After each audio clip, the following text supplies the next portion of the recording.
Sœurs dans le Seigneur, mbote na bino partout bozali, nayoki kolela na bino. Nazala basera en Christ balingi liloba, na bandeko muso mibali, babengi nga balobi mes papa depuis otia le péché ses conséquences ti lelo toyoka ko suste na makambo na Nzambe. Oui, c'est vrai, bino bozoka nga te mais ba disciple nanga bazolanda ba enseignement toujours jeudi na dimanche. Tant muso ya mardi, jeudi dimanche. Donc so bino bozolanda nga te na nzela bilili. Mais ba disciple nanga bazolanda tous les jours. Baye ba kutu te na loba ma politique. Parce que ma politique sona tiango, sona tiaka na bosani. Na koti na epai nazalaka. Alors bandeko, nanga bana Nzambe, bino mutu bolingi liloba, naza kosenga na bino, soki liloba oyo e contre yo to sepeli nango te, soko olingo tia commentaire na ndenge ya amour. Et commentaire yo kotia eko edenga eko ede pena bato bazolanda biso. Alors ndeko nangai, soko za chrétien te, omoni kokolanda mateya oyo eza mabete. Mais soki olingi olanda ngo pocha désordre ya kotia ba commentaire buzoba, ndeko tosengi yo otika. Po biso to respecter ba religion baninga, et sengeli pe bo respecter ya biso. Biso awa toteya kamour. Bandeko nanga ya bolingo. Nzambe pambola bino partout bozali, bolanda mateya oyo pe bochango en pratique. Mateya oyo avant na pesa bino titre ya mateya oyo na lingolo bana bino ke na Romains 12:9 Bible eza kopekisa avec fermeté l'amour avec hypocrisie. Amour ekoki koporte ba masque te. Soko lingi mutu lingaye, soko lingi ete tikaye. Amour, tango lobi na lingi mutu, faut lakisa mutu na amour. Kozalaka na amour avec hypocrisie. Alors bandeko nanga, mikolo na parler bino mingi sur le mariage. Na sepeli mingi na bandeko yo ba encourager moi nangai Arlette Dina Banza o ya utosala mariage na ye le 13 juillet 2019. Donc c'est-à-dire samedi le utai koleya kuna. Mbote mingi na bandeko pe ba bengi nga pona kopesa nga ba encouragement na ba félicitations. Tokolobela ngo prochainement. Alors bandeko nangai, mateya oyo thème nango ezali que peuvent faire des conjoints pour rendre leur mariage plus heureux, avec un peu d'interrogation. Que peuvent faire les conjoints pour rendre leur mariage plus heureux? Alors bandeko nangai, mariage et le bini, qu'est-ce que le mariage? Qu'est-ce qu'on attend par mariage? Le mariage est une union d'un homme et d'une femme qui désirent vivre ensemble conformément aux principes énoncés dans les Saintes Écritures. Le mariage est une institution divine sacrée. Alors, mes chers frères et sœurs, mariage ezali likambu ya batumi bale. Mateya o nazotia eko servir pe mwana nga o auti o akeli bala sika. Naba oyo ba na biso mususu ba okena libala, naba oyo bazati lelo na kati ya libala. Libala ezelo kwa elengi. Que peuvent faire des conjoints pour rendre leur mariage plus heureux? Toko débattre là wa 5 points bandeko nangai. Mais bomoni na okendika mimi kamwa mbamba mponde na ebisa bino ke ba parenga na utilisaka elekaka 33 elekaka 34 minutes te. Donc bomona na komeka kotanga kama ba verset mususu ya Bible misusu na kotanga yango te. Mbala ya sima na ndenge Nzambe asalaka makambo na ye tokozwa ya 1 heure, il y a plus de 40 minutes ou plus de 50 minutes. Alors bandeko, que peuvent faire des conjoints pour rendre leur mariage plus heureux? Bandeko nanga nakati na kolo bozwa Bible bozwa stylo, bozwa cahier, babenga kango le matériel du chrétien. Eko aider yo. Bino bolobaka ke ngai ba verser na pesaka toujours mbangu mbangu. Mina kosala nyonso na me ko pesa kama malembe. Mina yebi ke bino nyonso kozana poto boyebi français, boyebi kotanga, bozala vraiment attentif. Alors, to bandeli, que peuvent faire des conjoints pour rendre leur mariage plus heureux? 1. Étudier ensemble les Écritures d'une manière régulière et prier Dieu de vous aider à résoudre vos problèmes. Que peuvent faire des conjoints pour rendre leur mariage plus heureux? 1. Réponse. Étudier ensemble les Écritures d'une manière régulière et prier Dieu de vous aider à résoudre vos problèmes. 2 Timothée 3,16. 2 Timothée 3,16. Proverbes 3, 5 à 6. Philippiens 4, 6 à 7. Mais tokozwa kaka moko poto meka utanga. Tokotanga na Proverbe 3, 5 à 6. Je lis au nom de Jésus-Christ. Confie-toi en l'Éternel de tout ton cœur et ne t'appuie pas sur ta sagesse. Reconnais-le dans toutes tes voies et il aplanera tes sentiers. Ndeko nangai, soki o comprendre ngo bien te luka oza na Bible lingala. Ta musomo nga na tangi le muso na tangi ka moi bien te pour l'inet na pe mo na bien te. Confie-toi en l'Éternel de tout ton cœur et ne t'appuie pas sur ta sagesse. Bandeko nazongi lisusu. Que peuvent faire des conjoints pour rendre leur mariage plus heureux? Réponse 1. Étudier ensemble les Écritures d'une manière régulière et prier Dieu de vous aider à résoudre vos problèmes. 2 Timothée 3, 16, Proverbes 3, 5 à 6, Philippiens 4, 7. Bandeko, tant ebele babomi bababal na bango, parce que moi ça semble dans l'église wana, mobala qui na semble pas mususu. Na pourquoi prière ya foyer ezalakate, bango mbale basi ma Bible te. Donc ils sont divisés. Alors, Bible dans Marc 3, 24 à 25, non, 23 à 24, que une maison divisée contre elle-même, cette maison court à sa perte. Il y a un moment où le col a bien respecté point int. Qu'est-ce qui va se passer? Au moment où Satan a attaqué parce que vous êtes déjà divisés. Et ça, bien été, moi, c'est que nous sommes là, na the way. Mobali a nous sommes dans l'église évangélique. Vous êtes déjà divisé. Alors, ceux qui vous ont divisé, Satan a vous frappé. Dans Éphésiens 4, 27, si je ne me trompe pas, Bible ne donnez pas l'accès au diable. Deko, na Bible naza chevronné, ba o ba yebi nga ba yebi. Ba oyo balanda ba sinema pa nanga ba ninga okine pa mususte. Ba mususu ba kenda. Mais nanda kuna mona bomba mi azola na basinema nanga. Po yebi ke soko soko la ngonde ko ngai oyema ko bebele. Deko soki bino nanda kuna bino. Surtout makamba ngo eza mingi na basi. Mwasi kolinga mobali alanda ye na église oya sambelaka. Alors que ye mutaya ko vanda nanda ko mobali. Mais alingi mobali alanda ye na église ya sambelaka.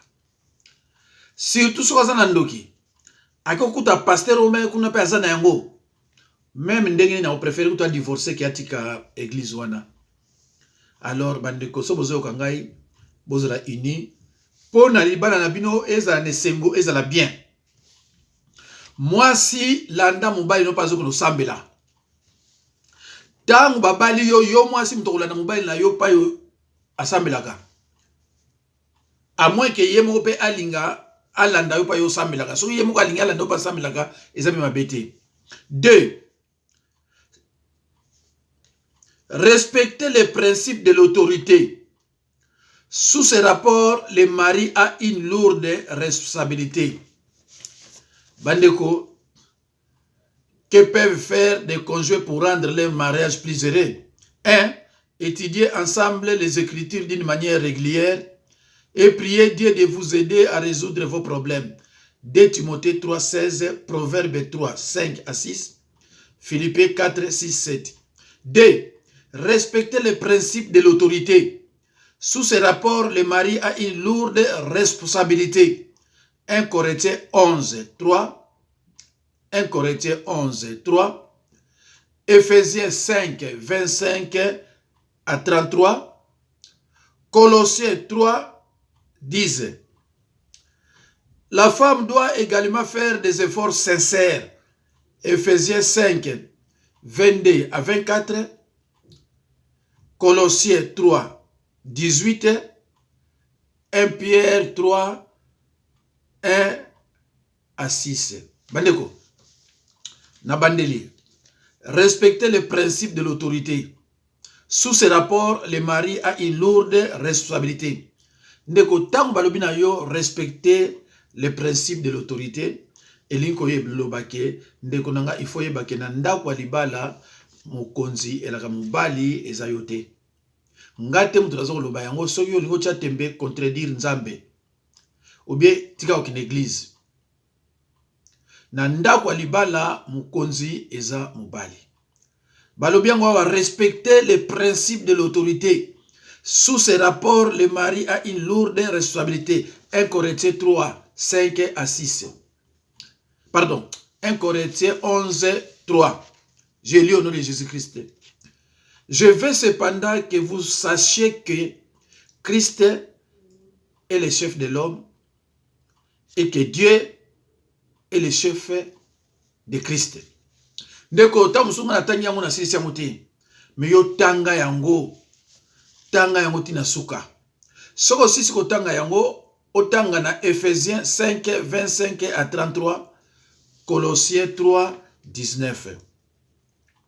Après ndeko balobi oyi, la femme doit également faire des efforts sincères. Ephésiens 5, 22 à 24. Colossiens 3, 18. 1 Pierre 3, 1 à 6. Mais tokotanga na Ephésiens 5, 22 à 24. Je lis au nom de Jésus-Christ. Femmes, soyez soumises à vos maris comme au Seigneur. 23. Car le mari est le chef de la femme, comme Christ est le chef de l'Église, qui est son corps et dont il est le sauveur. Or, de même que l'Église est soumise à Christ, les femmes aussi doivent l'être à leur mari en toutes choses. Bande konangai. Bino boyebi ke ndaku ezanga mobali eza ndaku oyo ezalaka mingi na ba problème. Eza ndaku moko eza penza na valeur penza te na miso nzambe. Alors, moi si il faut ça là effort moko sincère. Soki balobi mobali aza l'homme est le chef de la femme, ce n'est pas pour tabasser la femme ou bien pour gagner la gaye. Sarah abana benga Abraham Seigneur parce que Abraham a une parole. Donc tango yo balobi mobali ozala chef ya moi si cela veut dire que il faut ozala na parole ko leka moi si na yo. Na côté yango mikolezo ya lokona fongoli page ya mariage. Donc bandeko page on a fongoli ya mariage. Soko yo zui vidéo on ndeko ngai. Luka o panza yango na baninga o baza ba marié. Ezala ba se comportaka bien ou bien ba se comportaka bien te yo tindela bango ango. Eko aider bango mingi ndeko ngai. Bakotanga ba verset oyo eko sunga bango. Tolobi awa na 1 Corinthiens 11, 3. Totangi na Ephésiens 5, 22 à 24. lelo oyo surtout basi awa na poto bango bakomi ba mikonzi mingi pona ba réseau bango bayebi. Mendeko après un certain âge moi ça bani ko se sentir isolé, abani ko regretter pourquoi na boma ilibala, pourquoi na fana nga moko bana bakeya tikali ye moko, abani ko comprendre. Alors bino mutuna bokuta na makambo wana te, nazo expliquer bino bolinga te boko na niveau bo comprendre. S'il y a un problème entre toi et ton conjoint, boluka bo s'arranger. La Bible n'encourage pas le divorce. Alors, tu comme à point 3, sur le plan sexuel, ne s'intéresser qu'à leur conjoint. Hébreux 13, 4 à 5. Se soucier avec amour de celui-ci, ce qui peut le protéger de la tentation de commettre une faute. 1 Corinthiens 7, D 5. Bandeko, rubrique Esayangoyo. Que peuvent faire les conjoints, n'est-ce pas, pour rendre leur mariage plus heureux? 1. Étudier ensemble les Écritures d'une manière régulière. Et prier Dieu de vous aider à résoudre vos problèmes. 2 Timothée 3, 16.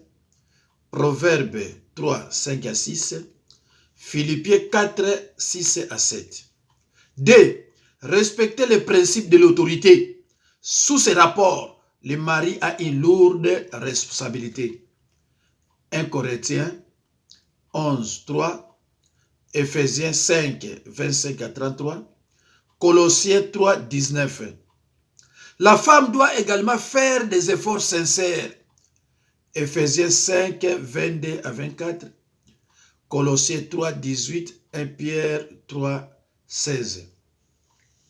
Sur le plan sexuel, tout comme il y a troisième point, sur le plan sexuel, ne s'intéresser qu'à leur conjoint. Hébreux 13, 4 à 5. Déco, yo mutobala, yo kanga bien, sozana ki ndumba na yo tika. Yo mutobala, ozana droit ya okeno sangana libanda te. Po yebite nini yoya na ndako na yo. Do tangu yo so bali banzela nyo kata yango. Banzela ki ndumba no kata yango. Mubali tangu yo so bali banzela no nyonso ya basi kata yango. Po oyebi mokilite. Oyebi sata te ninga itilizaka mwasi. Nazako yebi so kata yango. O comprendre te ba mal chance pour so ekoti na kati ya ndako. Euti libanda eko créer ba problème o bande okanga bandoki. C'est pour cela que nous avons tous les gens. Soko koti na page nanga. O mona pa ba kuma s'abonner. O mona na côté musuka kuma pasteur Jacques Dinabanza. Fina place ba kuma pasteur Jacques Dinabanza. Beta landa mate ya moko eza kuna ba kuma le péché ses conséquences et remèdes. Ndeko, soko zaki mutaki ndumba okolala te. Soko zaki mutaki ndumba ko okolala te. Ngate ya kamateya o esepesaka batu te. Ngate ya kamateya o eza na kati ya Bible oyo ko changer yo. Olinganga te wane talinga ite. Menga problème nanga na teya yo mateya oyo ko changer yo. Je crois même ba disciple yo balanda mateya pananga ba mona ande na la strict. Même au bayaka koluka délivrance ba mona ande quand même na strict. Na sala complaisance na bandimité. Ou bien olingi liloba, ou bien olingi liloba te. So olingi liloba te to kabwani. So ozo ya pananga fo olingi liloba. Ponga zanga ngate. Mena zanga nganzambe. 4. Awa balobi bien. Troisième point, sur le plan sexuel, ne s'intéresser qu'à leur conjoint.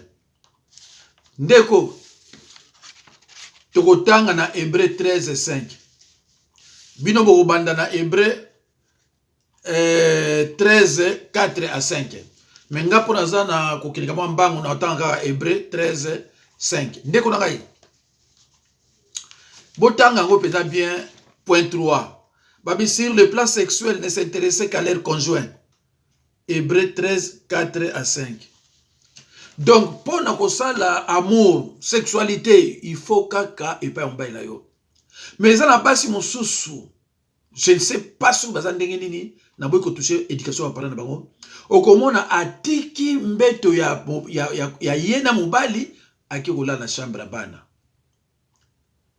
Okomona tango so atiki chambre ya ye mbeto ya yena mobali na ye asiliki ayekola na salon. Quelle éducation! Quelle éducation! Et na ebité moi ça ndemona so ko za na musala mabaki ndoki to aza normal. Lit conjugal sacré ya yo na mobali na yo otiki yango okolala epai ya bana. Ndeko nanga moi si so za na éducation wana tika yango. Ngai tango na ira en église soko za na éducation na bengani yo na bi ali kenya Saint-Denis là où il y a la merde. C'est ça mila kuna. Pas na ngai muta sambela pour changer. Même ndenge na pesa ba disciple nga ba cours biblique. So na moni ozabo na ipso ma sœur c'est fini. Mon frère allez c'est fini.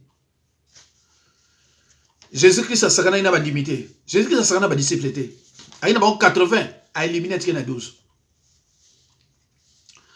Alors bande ko ngai. Balobi awa. Na Hébreux 13, 5. Ne vous livrez pas à l'amour de l'argent. Contentez-vous de ce que vous avez, car Dieu lui-même a dit, je ne te délaisserai point et je ne t'abandonnerai point. Mbongo na poto ebouima bale ebele. Surtout ce mois, c'est comme la bala misato ba, mon bala bano banga. Mon bala bano banga. Parce que moi, c'est comme une position de force. Mais mbongo ngo combien? Kaka pona ozongo no chana le kelemba. Lobi ko somba lupango kuna na kisasa ba koti hôpital apa ningi ba bomayo. Baba niko wera buka lupango. Lobi ba sa tu ba bomiyo ba on ba récupérer. Oboma il bala pona nini? Oboma il bala pona nini pona famille. Allo bande ko ngai. Balobi awa susu kaka na 3 deuxième point. Balobi se soucier avec amour de celui-ci qui peut le protéger de la tentation de commettre une faute. 1 Corinthiens 7, 2 à 5. Ndeko nangai. Moi si akimi Bogotanga na 1 Corinthiens 7, 2 à 4. 1 Corinthiens 7, 2 à 4. Ngai loko na zapela na tante nazotanga na 1 Corinthiens 7, 5. Deko. Tozana point 3. Se soucier avec amour de celui-ci, ce qui peut le protéger de la tentation de commettre une faute. 1 Corinthiens 7, 2 à 5. Yozo okimi mbeto na yo, mubali no balaki yo. Ozo kende na chambre ya bana. Ovandi kuna mubali yo zela yo. Lobi mubali abimi libanda bobu attraper maladie. Tango attraper maladie wana aye ko pesa ngo yo. Orgueil na yo. Babala kiyo pona problème nini. Problème ya liboso babali la kiyo eza sexualité. Problème ya liboso babali la yo eza yamwana. 1 Corinthiens 7, 5. Je lis au nom de Jésus-Christ. Ne vous privez point l'un de l'autre, si ce n'est de commun accord pour un temps, afin de vaquer à la prière, puis retourner ensemble, de peur que Satan ne vous tente par votre incontinence.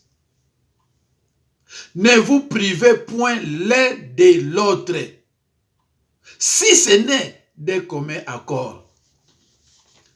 Ndeko, ba privation est kozala, ce qui par exemple moi c'est na gêne. Abi angaza na gêne en tout cas. Mais ceux qui m'ont na yo aza déterminé, même yo na gêne bo sangana, boko ko sangana. Après bozongi bo continuer na gêne na bino. Parce que ça péché. Mais esengeli, tant moko ami pesi na gêne, moko fa na kimia. Mais ceux qui m'ont bali aza pa na lobate. To moi si personne il lobate. Boko ko sangana après bozongi na gêne au bandaki.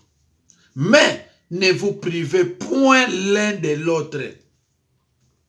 Naki na mwasi muso ayibisa ngai papa ngai so tokuka na butu nalati jean nalati jogging nalati na jean na lobby tokotala. Voilà une femme comme ça na évité au garder nanda pourquoi mobali faut ça la personnalité no paye ya ki mobali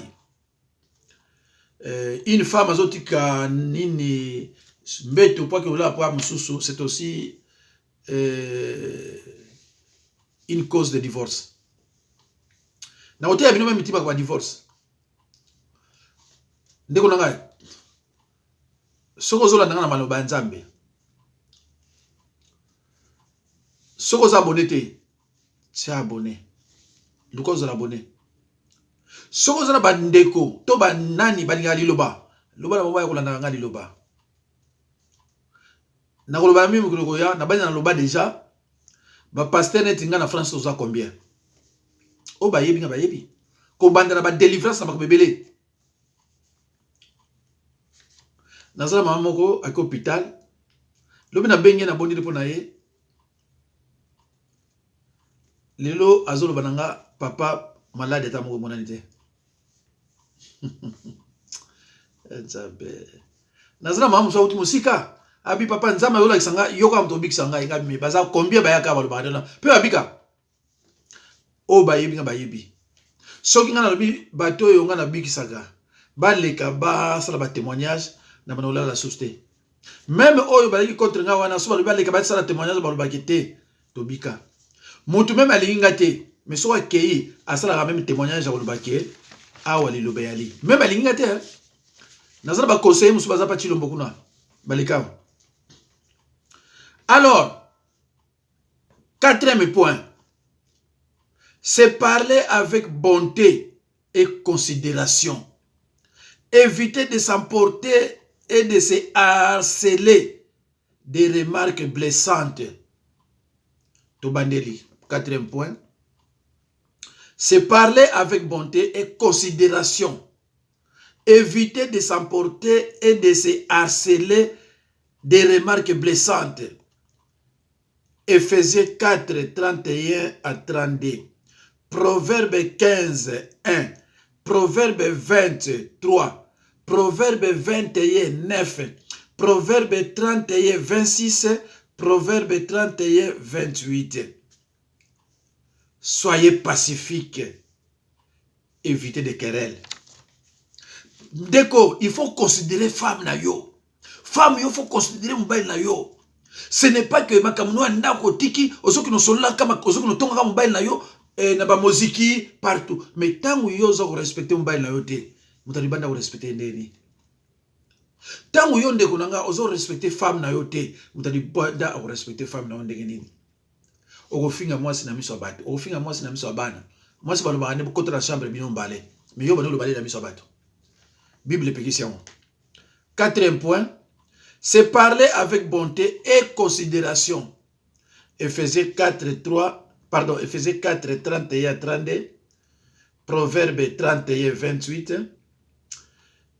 Alors, tokotanga na Proverbe 15, 1. Proverbe 15, 1 et le Bible. Je lis au nom de Jésus-Christ. Une réponse douce calme la fureur, mais une parole dure excite la colère. Je reprends. Proverbe 15, 1. Une réponse douce calme la fureur, mais une parole dure excite la colère. Boutanga ngosusuna Ephésiens 4, 31 à 32, Proverbe 23, Proverbe 21, 9, Proverbe 31, 26, Proverbe 31, 28. Point yasuka yangoyo. Point yasuka, s'occuper avec 5e point. S'occuper avec diligence et sérieux des besoins de famille en matière de logement et de vêtements. Préparer des repas équilibrés. Titre 2, 4 à 5. Titre 2, 4 à 5. Proverbe 31, 10 à 12. Boko s'occuper na ndaku na makambu nyonso oyo yo bakomi awa. Makambu nyonso bazoloba awa il faut s'occuper nango. Point ya suka. S'occuper, cinquième point, s'occuper avec diligence et sérieux des besoins des familles en matière de logement et de vêtements. Préparer des repas équilibrés. Bible les a recommandé en Tite 2, 4 à 5, Proverbe 31, 10 à 12.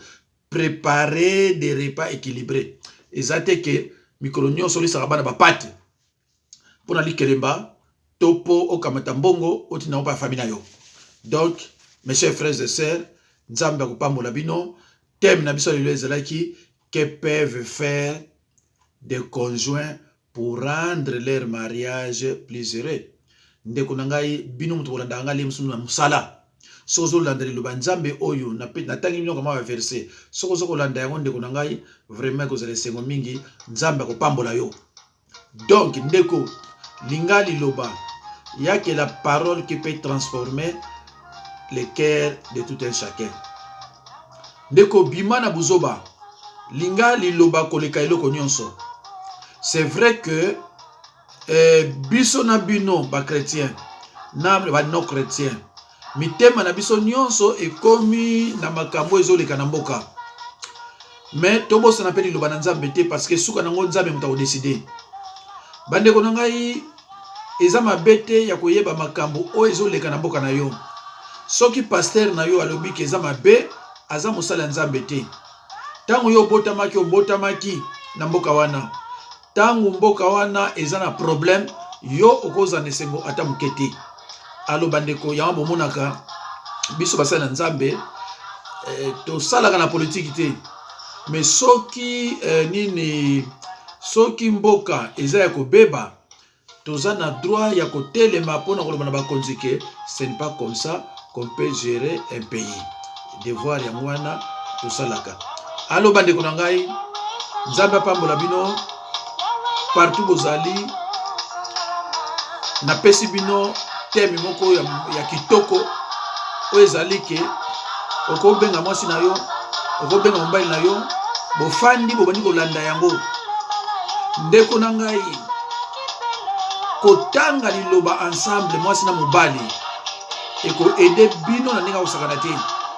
Kotanga liloba mwasi na mobali na bana bolandaka baenseignement eko aider bino na ndenge kosakana te. Mais soki mwasi asambelaka kuna na kimbangiste mobali na bundi ya Congo, ndeko na ngai vous êtes divisés. Et une maison divisée contre elle-même, cette maison court à sa perte. Ndeko na ngai, une maison divisée contre elle-même, cette maison court à sa perte. Merci beaucoup bana Nzambe, Nzambe apambola bino.